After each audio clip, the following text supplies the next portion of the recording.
In the early 13th century, the vast and unforgiving steppes of Central Asia witnessed the rise of the largest contiguous land empire in human history. It began with a boy named Temujin, who overcame a childhood of poverty, betrayal, and slavery to unite the warring nomadic tribes of the steppe. Through a combination of brilliant diplomacy, ruthless warfare, and charismatic leadership, he took the title Genghis Khan, meaning universal ruler.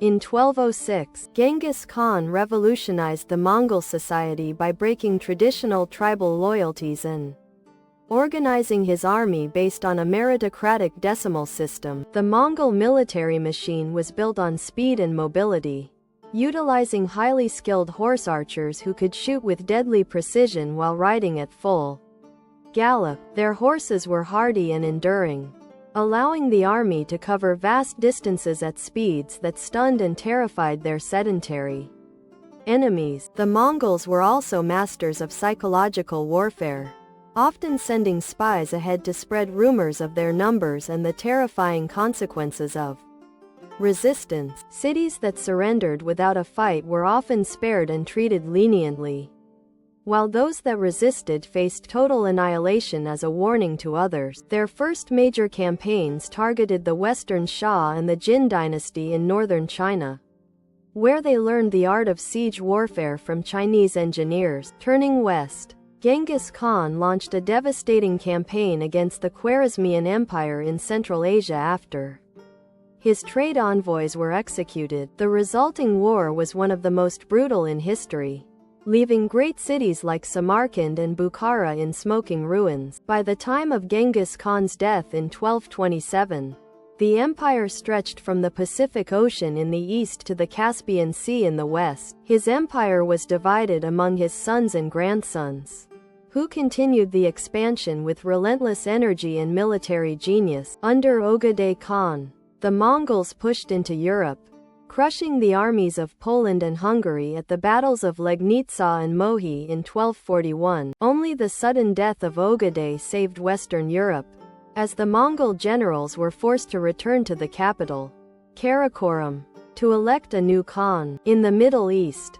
Hulagu Khan laid siege to Baghdad in 1258, capturing the city and executing the caliph, effectively ending the Islamic Golden Age. The destruction of the House of Wisdom in Baghdad was a cultural tragedy, with legends saying the Tigris River ran black with ink from thrown books. However, the Mongols were not just destroyers.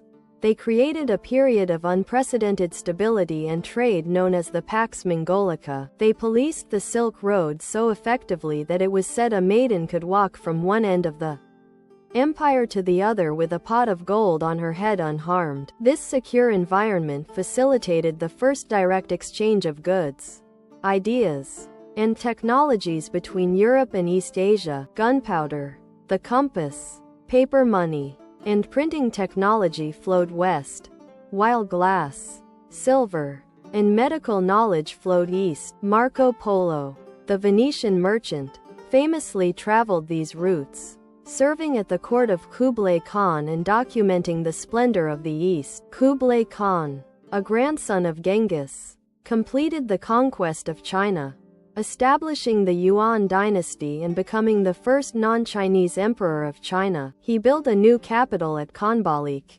modern-day Beijing, and strove to balance Mongol traditions with Chinese administrative practices. Despite their military prowess, the Mongols failed in their naval invasions of Japan. Thwarted by typhoons the Japanese called kamikaze, or divine wind, the empire eventually fragmented into 4 separate khanates: the Yuan dynasty, the Golden Horde, the Ilkhanate, and the Chagatai Khanate. The Golden Horde ruled over Russia for centuries, deeply influencing Russian culture, politics, and its isolation from Western Europe. The Ilkhanate in Persia converted to Islam, gradually blending with the local Persian culture and rebuilding the cities they once destroyed. In China, the Yuan dynasty eventually fell to the Ming in 1368 due to plague, famine, and internal rebellions. The Black Death, which devastated Europe in the 14th century, likely traveled along the very trade routes the Mongols had secured. While short-lived as a unified entity, the Mongol Empire reshaped the world, breaking down barriers and creating the first truly globalized era. Their legacy remains in the genetics of millions, the borders of modern nations, and the history of military strategy.